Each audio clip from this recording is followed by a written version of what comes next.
I've registered as an Arizona independent. And I know some people might be a little bit surprised by this, but actually I think it makes a lot of sense. You know, a growing number of Arizonans and people like me just don't feel like we fit neatly into one party's box or the other.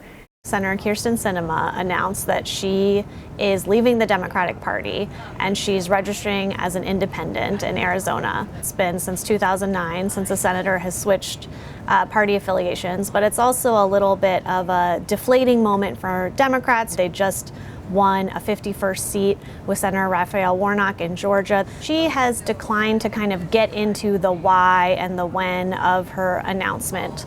It obviously comes after the midterms, it comes after even the runoff. In Arizona, a lot has changed. There's a Senate race that Mark Kelly just won again. There's a governor's race that Democrat Katie Hobbs also won. That changes some internal politics that may be affecting Sinema's decision. She has not said there's any political reason for why she's changing parties. What I think is important about this decision and this move is that I'll be able to show up to work every day as an independent and not be, stuck into one party's demands of following without thinking. Sinema's decision to leave the Democratic Party puts the Senate seat there a little bit more in jeopardy for Democrats, because if she is going to run as an independent in 2024, which she hasn't announced yet, but if she does seek re-election, that could potentially split the vote there and empower a Republican to win that seat. The Democrats have two members now who caucus with them but are independents. That's Angus King and Bernie Sanders. They attend the weekly lunches,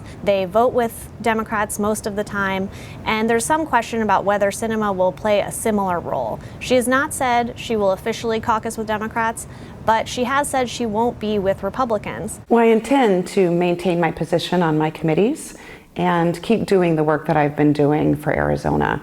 So I don't think that things will change in terms of how I operate or the work that I do in the United States Senate. The party switch kind of raises questions about Sinema's vote going forward. It's never been a sure thing for Democrats to know that Senator Sinema is going to vote with them. That's part of why she's had a complicated relationship with the party the past 2 years. Over on the House side, that's flipping Republican. So the next 2 years probably aren't going to be a fertile time for big bipartisan deals. House Republicans have made it clear they want to block a lot of President Biden's priorities. So in a way, Sinema being a little bit more of a wild card than usual doesn't change the state of play on the Hill that much.